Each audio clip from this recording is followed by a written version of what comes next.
Cordial saludo. Mi nombre es Juanita Agudelo Rodas, pertenezco al grupo 001 de la materia Derecho Internacional Humanitario y Derechos Humanos, dirigida por el docente Eider Bolívar Mujica de la Universidad Autónoma Latinoamericana, y para dar cumplimiento al segundo informe que él nos destinó, me dispongo a dar inicio a este video.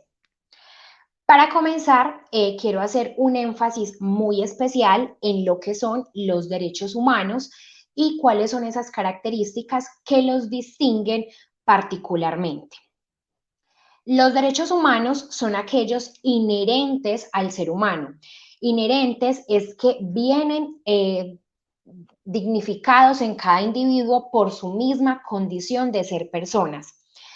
Son aquellos derechos que conducen al cumplimiento de la dignidad humana, entendiendo esa dignidad humana como la igualdad y la no discriminación de la que todos deberíamos gozar. A partir de esa no discriminación, los derechos humanos le dan la orden al Estado para que garantice medidas tendientes a la preservación y al ejercicio de los derechos humanos de todos. Mediante esa orden que el Estado da,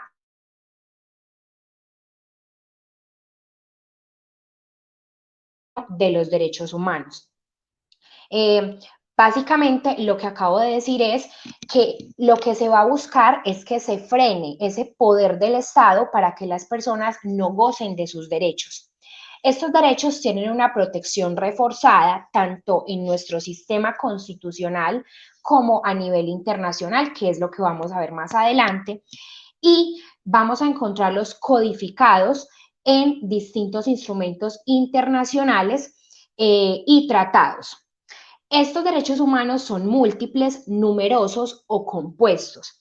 Lo que vamos a ver es que al ser tantos derechos humanos, vamos a ver que cada uno tiene un bien jurídico que se encuentra respaldado en esos derechos humanos que se están concretando o que se están materializando.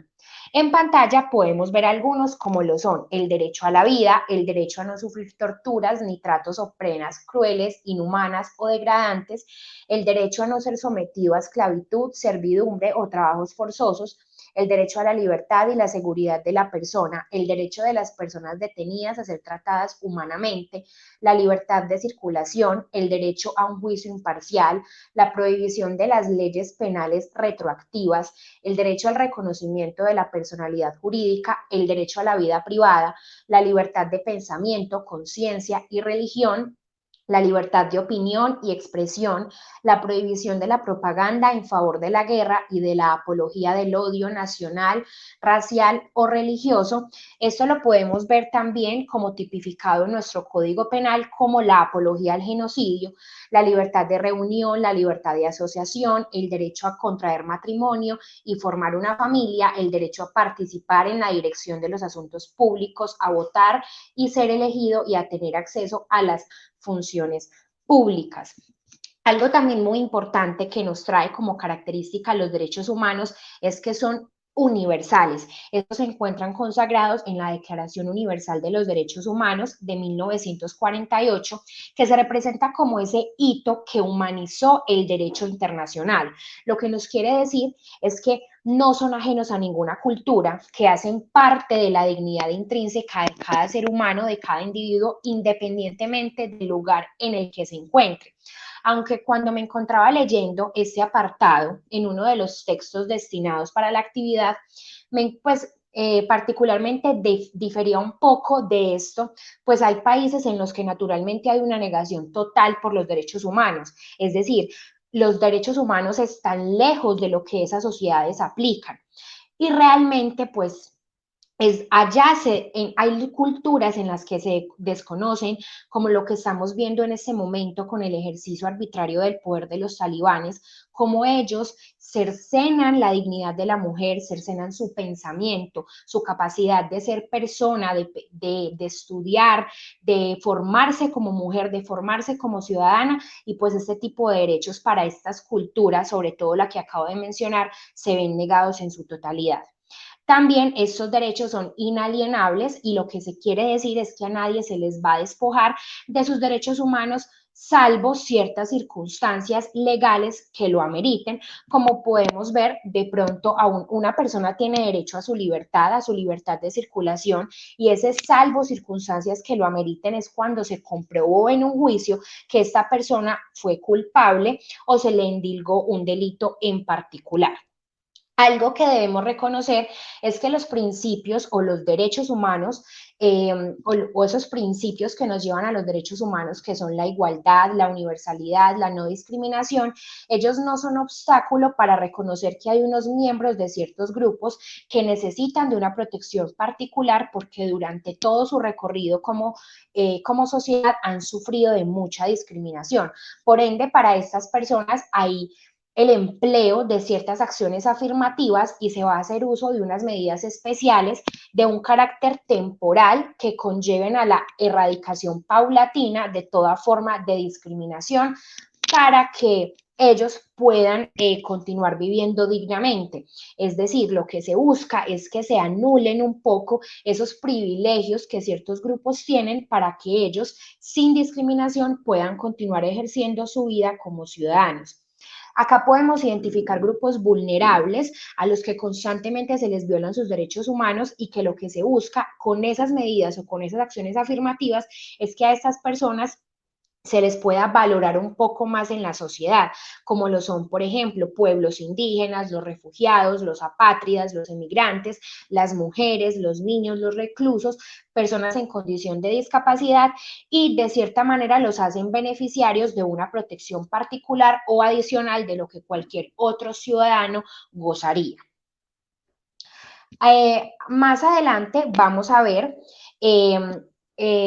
más de los derechos humanos y más que todo en la esfera de lo que son los derechos económicos, sociales y culturales, que ya nos traen una nueva categoría, pero sin embargo conservando siempre esas características de dignidad humana, esas características de inherentes, esas características de universales, pero se le van a atribuir una categoría adicional y es que son derechos económicos, sociales y culturales. Acá podemos ver el derecho a trabajar, el derecho a condiciones de trabajo equitativas y satisfactorias, el derecho a fundar sindicatos y a afiliarse a ellos, el derecho a la seguridad social, la protección de la familia, el derecho a un nivel de vida adecuado, incluidos alimentos, vestidos y vivienda, el derecho a la salud, el derecho a la educación, y pasando a otra esfera o a otra categoría, vemos los derechos colectivos, que ya son el derecho que tienen los pueblos a su libre determinación, a su libre desarrollo, a su libre uso de riqueza y recursos naturales, a la paz, a un medio ambiente saludable, y a otros que podemos reconocer, como lo decíamos anteriormente, esas minorías nacionales, étnicas, religiosas y lingüísticas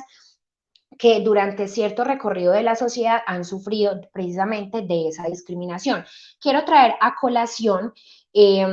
algo que mencionaba Amartya Sen, que es el que ganó un premio Nobel de Economía, y él confirma la reciprocidad que tienen los derechos humanos. Él observó que existía un vínculo claro e inequívoco entre las hambrunas, la gobernanza y el respeto de todos los derechos humanos entre países ricos y pobres por igual. ¿Qué era lo que él decía? Cuando los gobiernos respetan los derechos civiles y políticos, las personas pueden expresar sus preocupaciones y los medios de comunicación aumentar la sensibilización general respecto a los riesgos de hambruna. Lo que él quiere decir es que si una sociedad comienza negando ciertos derechos humanos, va a ser como un efecto dominó. Cuando se niega un derecho humano, los otros van a negarse recíprocamente, pero cuando a una sociedad se le permite ejercer a plenitud su democracia, se le permite que esa sociedad sea libre, se exprese y pida por el cumplimiento de sus derechos, esos derechos van a ser cumplidos en ese mismo efecto dominó, pero de manera positiva. Vamos a ver también cómo defensores del pueblo o ombudsman, como lo menciona este texto, intervienen en el cumplimiento de los derechos humanos. Vamos a ver también la Cumbre Mundial de 2005 en la que se adoptaron unos compromisos particulares. Uno de esos compromisos fue la responsabilidad u obligación primaria de proteger que incumbe al Estado, tanto a nacionales como a extranjeros. A pesar de que la obligación, a pesar de que esta obligación a veces se ve un poco negada, aparentemente es difícil observarla porque hay muchos estados que se quedan atrás, que, que se dejan llevar por un recelo para adherirse a ciertos tratados y, digamos, evaden la responsabilidad que tienen de proteger esos derechos humanos y de adherirse a esos tratados internacionales. Acá también podemos ver otro de los compromisos que se adquirieron en esta cumbre y fue la asistencia internacional y la formación de capacidad, es decir, todos los estados se comprometían a capacitar constantemente a todos los funcionarios públicos para que hicieran y exigieran el cumplimiento de esos derechos humanos. Y como tercer elemento, como tercer compromiso adquirido en esta cumbre, fue la respuesta oportuna y decisiva ante esos incumplimientos de los derechos humanos. Esta cumbre fue una oportunidad que se presentó para que el mundo adoptara medidas acerca de graves amenazas mundiales que exigían audaces soluciones mundiales. Esto fue lo que se logró. También quiero traer a colación una sentencia o dos sentencias de nuestra Corte Constitucional colombiana en las que en la que se define cuál es el núcleo esencial de un derecho. El núcleo esencial se ha definido como el mínimo de contenido que el legislador debe respetar. Es esa parte del derecho que lo identifica, que permite diferenciarlo de otros y que otorga un necesario grado de inmunidad respecto de la intervención de las autoridades públicas. Me llama mucho la atención traer a colación lo que es el concepto del núcleo esencial, porque particularmente lo que se busca con los derechos humanos es esto, de que los derechos humanos no se pueden suspender ni aún en las circunstancias más deplorables por las que pueda estar pasando una sociedad. Bajo ninguna circunstancia, bajo ninguna condición, hay unos derechos humanos que están excluidos o que están, digamos, protegidos completamente y permanentemente, y son, por ejemplo, el derecho a la vida, a no ser sometido a tortura, a no ser sometido a esclavitud ni a servidumbre, a la no retroactividad de la ley penal, al reconocimiento de su personalidad jurídica, a la libertad de pensamiento, conciencia y religión. Esos fueron algunos de los que leí anteriormente y básicamente son esos espacios irreductibles a los que ningún legislador y a los que ni ninguna guerra pueden intervenir. Más adelante también vemos una sentencia que es la T-165 de 1995 y nos aclara que por núcleo esencial de un derecho se entenderá la esencia misma de ese bien jurídico protegido. Como lo decíamos anteriormente, cada derecho humano lo que busca es encontrar ese bien jurídico que proteger y lo que hace es que si son derechos humanos, si son múltiples bienes jurídicos los que se van a proteger, entendiendo la integridad de los seres humanos y que un ser humano no necesita de un solo derecho. A un ser humano se le deben concretar y se le deben cumplir todos los derechos humanos que su persona requiera. También vamos a ver algunas sentencias que para nuestro trabajo tuvimos que analizar. Una de las sentencias fue la sentencia C-355 del 2006. En esta sentencia se habla de la interrupción voluntaria del embarazo. En esta sentencia en esta sentencia de inexequibilidad se demandan los artículos 32 y todo lo que incluye el capítulo cuarto del Código Penal, que serían los artículos 122, 123 y 124. Particularmente me gustaría pues entender o traer a colación lo que traía la legislación anterior respecto al artículo 124 del Código Penal, y lo que decía el legislador era que la pena señalada para el delito de aborto se disminuirá en las 3/4 partes cuando el embarazo sea resultado de una conducta constitutiva de acceso carnal sin consentimiento abusivo, de inseminación artificial o transferencia de óvulo fecundado no consentidas. Particularmente cuando leí lo que traía la legislación anterior, antes de que ese artículo 124 fuera declarado inexequible gracias a esta sentencia, realmente me llamó muchísimo la atención y pues para mal, porque realmente es tenebroso que tras una mujer haber sido accedida o a ver si ha accedido carnalmente, ¿cómo es posible que el legislador le diga, usted puede abortar y nosotros le vamos a hacer el favor de que usted aborte y le vamos a disminuir la pena? Realmente es bastante deplorable que el legislador haya establecido este tipo de conductas, pues los asuntos que a la persona le atañen solo por ella deben ser decididos. Es decir, si solo la madre tenía a ese futuro hijo en su vientre, solamente ella podía decidir qué hacer o qué no hacer respecto a su nacimiento o a impedir su nacimiento, y precisamente por el acto tan atroz que tuvo que sufrir. En esta sentencia se ve una ponderación de derechos. Lo que se identifica son dos sujetos y son la madre y el nasciturus, y lo que se le atribuye a cada uno es una característica diferente, porque la mujer es una realidad, la mujer es realmente un sujeto de derechos, y aunque al nasciturus se le pueda incluir en distintos trámites o en distintos actos contractuales de la ley civil, el nasciturus realmente es una expectativa, termina siendo una mera expectativa. Entonces, en esta ponderación de derechos, en quien se debe enfocar más la atención es precisamente en esa mujer que está sufriendo por ese acto tan atroz que tuvo que pasar, y pues que está buscando tomar un rumbo diferente en su vida. eh, Realmente lo que se da en esta sentencia es una reducción de la mujer, porque el Estado entra a decidir sobre ella, y el Estado no debería hacer esto, porque realmente lo que está haciendo es cosificarla y arrebatarle su condición ética, su condición autónoma como persona para decidir solos, para decidir sobre ella, sobre su cuerpo, sobre su futuro y sobre su maternidad. También analizamos la sentencia que nos habla de la muerte digna, y es la sentencia C-239 de 1997. Esta sentencia la relacionamos inmediatamente pues en el desarrollo jurisprudencial que se da. Se hace hincapié en el artículo 106 del Código Penal, que nos habla del homicidio por piedad. Hay tres elementos particulares que van a hacer que la persona o el médico que practique la eutanasia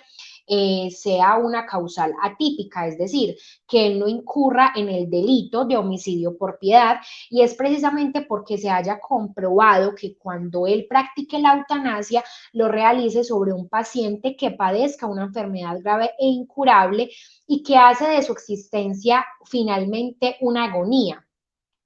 Otro de los requisitos es que se haya prestado el consentimiento libre de ese paciente, pues al fin y al cabo dispone de su derecho. Como lo hemos visto o como lo discutimos en clase, el nacimiento no es un acto voluntario, pero la muerte sí puede serlo por la autonomía por la cual gozamos nosotros como seres humanos. Y otra de los requisitos para que no constituya un homicidio por piedad sería que se practique por un médico. Es triste leer sentencias como la T-1250 de 2008, en la que el Estado finalmente llega tarde a socorrer, bueno, o a socorrer falsamente al señor Jorge Iván Vélez Correa, pues él pues alrededor del mes de abril, marzo de 2008, él estaba solicitando que se le practicara su eutanasia debido al padecimiento de una enfermedad incurable denominada carcinoma en colon ascendente con compromiso transmural, lo que significaba finalmente un cáncer con metástasis que estaba comprometiendo muchos órganos importantes de su cuerpo, y que realmente le estaban produciendo unos dolores insoportables que incluso dosis altas de morfina ni siquiera lograban calmar. Ni siquiera los cuidados paliativos para él eran suficientes, así que prolongar su vida era un acto un acto de tremendo egoísmo, y pues él finalmente estaba siendo humillado no solamente a sí mismo, sino por su familia, porque su familia viéndolo así estaba sufriendo realmente, y es una humillación social, porque básicamente que todos los médicos que tuvieran que auxiliarlo ya no tuvieran nada que hacer, ya no tuvieran nada más que decir, no tuvieran ninguna buena noticia que dar. Entonces, finalmente podemos identificar que la práctica de la eutanasia no puede verse o no puede transpolarse a esos argumentos tan vacíos como aquellos que dicen que la vida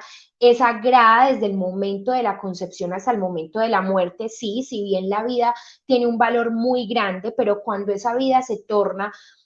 tan dolorosa, cuando esa vida no encuentra un rumbo ni para esa persona ni para su familia misma, ejecutar actos como la eutanasia realmente terminan siendo actos altruistas que se equiparan con esa ayuda a esas personas en su buen morir. Realmente la eutanasia no podemos verla como ese acto perverso, como un homicidio doloso, ni como algo que lleve a la maldad, sino básicamente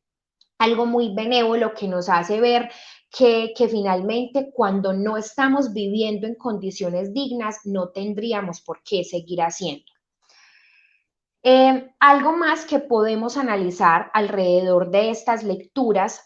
tan interesantes realmente es la tortura que se encuentra consagrada en el artículo 5 de la Declaración Universal de los Derechos Humanos. Lo que nos dice es que nadie será sometido a tortura ni a penas o tratos crueles, inhumanos o degradantes. La tortura se puede identificar como una práctica violatoria de derechos humanos que consiste en infligir dolores y sufrimientos a un individuo con la intención de obtener información, confesiones con fines de investigación criminal, como medios intimidatorios, como castigos personales, por discriminación o con cualquier otro propósito. Eso también lo pudimos observar en el documental Mariposas Violeta, donde esas mujeres eran finalmente torturadas, abusadas sexualmente y otras que lamentablemente tuvieron que tener a sus hijos tras estos sucesos carnales violentos en el desarrollo del conflicto armado de Colombia. Eso también hace que se reduzca o finalmente se anule la personalidad o capacidad física y psicológica de la víctima, que es lo más trascendental y lo más triste. Este artículo aparece después de la Segunda Guerra Mundial, tras esas atrocidades presenciadas, y lo que se busca es que los estados, o lo que se logró fue que los estados llegaran a acuerdos en torno a la tortura y que encontraran o que lograran ponerse de acuerdo en cuáles eran esos órganos de vigilancia que iban a establecerse en esos tratados. Vemos la Convención Americana de Derechos Humanos como, como ese verdadero órgano vigilante y que hace verdadera, sí, realmente que hace verdadera vigilancia a todos estos actos de tortura.